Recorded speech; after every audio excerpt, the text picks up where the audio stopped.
Who Rules the World? The Secret Restoration of Monarchies in 2026.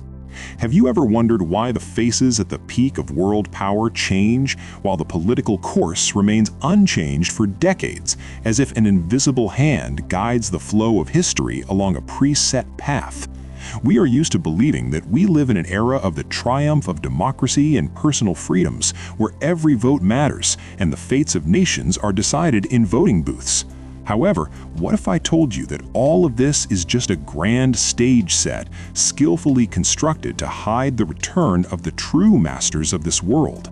While we discuss campaign slogans and temporary presidents, behind the closed doors of ancient mansions and in the silence of private clubs, a secret restoration of monarchies is taking place, which will not be written about in history textbooks.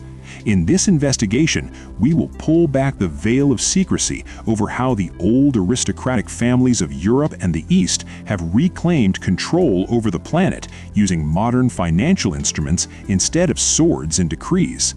You will learn why modern elites value their lineage so much and how ancient titles have turned into invisible shares of a global corporation called Earth. Stay with me until the very end, because the truth I am about to expose will make you look at the evening news and at those who actually dictate the rules of the game in our supposedly free society completely differently. Have you ever wondered why, in a world where everything is supposedly decided by the people, ancient names whose roots go back to the era of swords and crowns still roam like shadows behind the scenes of politics and economics? Why billionaires, presidents, and prime ministers so often turn out to be connected by family or marriage ties with those whom official history declared a relic of the past? What if democracy is not a triumph of freedom, but merely a gracefully disguised restoration of the old aristocracy, which never truly disappeared, but only changed its mask, dressing up in the suits of bankers, diplomats, and media moguls? Imagine a world where every vote you cast, every choice you make at a polling station has already been predetermined at tables you do not even suspect exist, where decisions are not made by law, but by blood, by kinship, by centuries-old agreements sealed not with signatures, but with the stamp of ancient coats of arms. Today, we will dive into the very heart of this mystery, trace the threads connecting modern financial empires with the royal courts of the past, and try to understand who really rules this world and why they needed to create the illusion of people's power. Many of us have believed since childhood that history develops linearly, from despotism to freedom, from monarchies to republics, from oppression to democracy. This beautiful fairy tale, told to us in schools and universities, seems so logical and undeniable that few people wonder if everything really happened exactly that way. Let us look at the French Revolution, which is considered the beginning of the end of absolute monarchy in Europe. The official version states that an angry people overthrew the tyrant Louis XVI and established the power of liberty, equality, and fraternity. However, if one carefully studies the archival documents and financial flows of that time, it becomes obvious that many of those who financed the revolution were by no means simple artisans or peasants, but representatives of a new financial elite that was closely connected to the former aristocracy through marriages and business interests. Moreover, many families who allegedly lost everything during the revolution actually just transferred their assets abroad, to England or Switzerland, and a few decades later, during the Bourbon Restoration, returned to France with even greater wealth and influence. Even Napoleon Bonaparte himself, who was often presented as a man of the new order, married the daughter of the Austrian emperor, thereby legitimizing his power through the old Habsburg dynasty. This is not a coincidence. It is a system in which the external form of power can change, but the internal content, the power of a narrow circle of families, remains unchanged. Let us move to the 20th century, an era considered the golden age of democracy and people's power. After the First World War, such powerful empires as the Russian, Austro-Hungarian, Ottoman, and German disappeared from the map of Europe. Monarchs were overthrown, their palaces turned into museums, and they themselves were sent into exile. But where did these families and their untold riches actually go? Take, for example, the Romanov family. Officially, they were killed in the basement of the Apatiev house in Yekaterinburg. However, numerous declassified documents, including those from the British intelligence archives, indicate that some family members, including Grand Dukes, could have been saved with the help of international banking circles. Their capital, which was moved in advance to Swiss and English banks, did not disappear but continued to work, financing new projects and companies. The very same banks that are pillars of the global financial system today have on their boards of directors descendants of those very aristocratic families that supposedly vanished into oblivion. Is this really a coincidence, or is it part of a long-term strategy aimed at maintaining control over world resources and finances, regardless of what the form of government is called in a particular country? Even in the United States of America, a country founded on the principles of republicanism and the rejection of monarchy, one can trace connections between old European dynasties and American financial clans, such as the Rockefellers or Rothschilds, whose marriage alliances with representatives of the European nobility were by no means rare. The modern era of globalization has only strengthened this system, making it even more invisible to the naked eye. Today's leaders of world powers, whether they are presidents, prime ministers, or heads of central banks, often receive their education at the same elite universities, such as Oxford, Cambridge, or Harvard, where not only professional skills are formed, but personal connections are laid that subsequently determine the course of world politics. These connections are not only businesslike, but deeply personal in nature, often rooted in common ancestors or distant family ties. Look at any photograph from a G7 summit or the World Economic Forum in Davos. The faces of these people, their manner of carrying themselves, their body language, all of this speaks of belonging to a single closed club whose rules of the game are known only to its members. They may talk about democracy, human rights, and the free market, but their real actions are always aimed at maintaining the status quo, at protecting the interests of that very global elite to which they belong. Democratic elections in this context turn into a kind of theatrical performance, where from a multitude of candidates, carefully selected and financed from the same sources, the one who can best sell the population the need for another austerity policy or a new military adventure is chosen. The people think they are choosing, but in fact, they are given a choice from a pre-approved list. Who then stands behind all of this? Who are those invisible puppeteers who for centuries have managed the world from the shadows? The answer, perhaps, lies in the existence of secret societies and clubs that have operated for centuries, maintaining the continuity of their goals and methods. The Skull and Bones Society at Yale, the Bilderberg Club, the Council on Foreign Relations, all these organizations, although they differ in their form and openness, are united by one thing. They include representatives of the most influential families in the world, whose names can often be found in the genealogical trees of European monarchs. Their goal is not just to preserve their wealth, but to ensure the uninterrupted transfer of power from one generation to another within their closed circle. They do not need crowns and thrones because their true power is in money, in information, and in control over the key institutions that shape public opinion. The media, large technology corporations, educational institutions, all these are tools with which they maintain the illusion of freedom and choice, while the real levers of control are concentrated in their hands. They do not want you to know the truth, because the realization that you live in a world governed not by leaders you elected, but by the heirs of medieval feudal lords, is capable of destroying the entire system. For centuries, we have been instilled with the idea that the great revolutions of the past forever ended the dominance of kings and nobility, sending them to the scrap heap of history for the sake of a bright future. We are told about the fall of the Bastille, the execution of the royal family, and the death of great empires as inevitable stages of human progress. But have you ever wondered where those untold riches, lands, and connections that were accumulated by aristocratic houses over 1,000 years actually disappeared? Do you really believe that families who ruled the world with an iron hand for 30 generations could just evaporate or turn into ordinary commoners?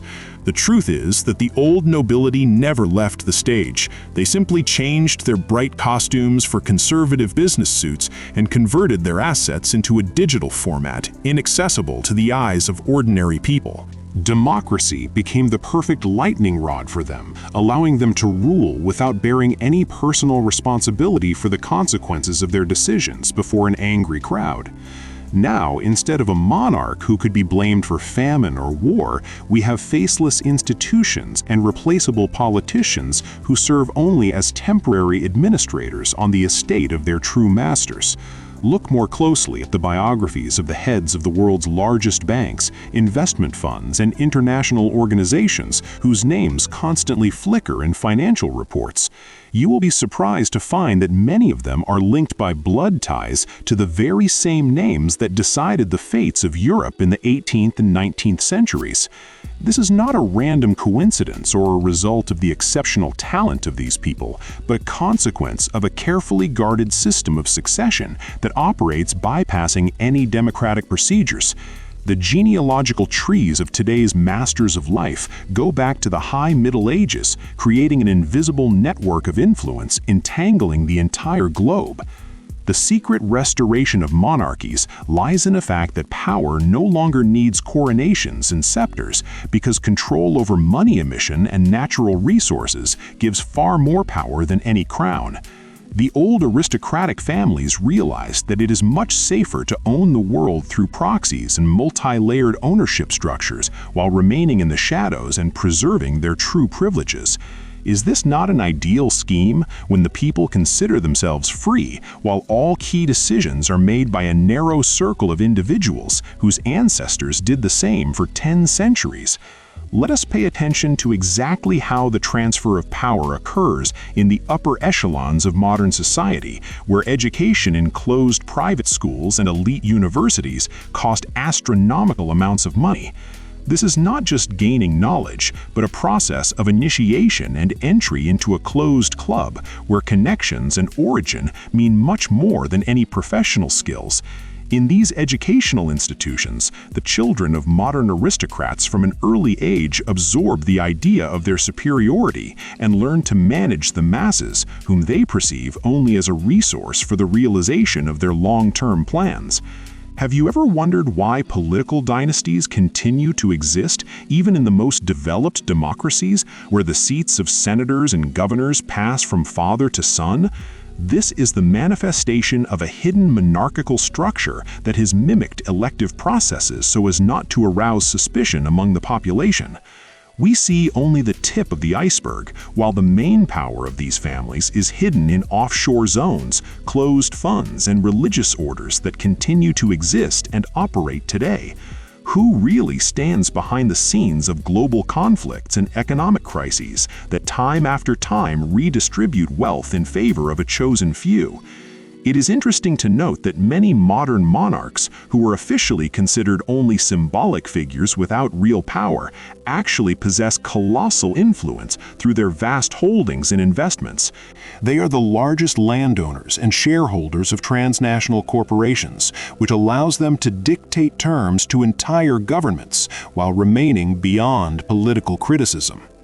The secret restoration manifests in the fact that old titles are again beginning to gain weight in closed circles where the fates of the global economy are decided.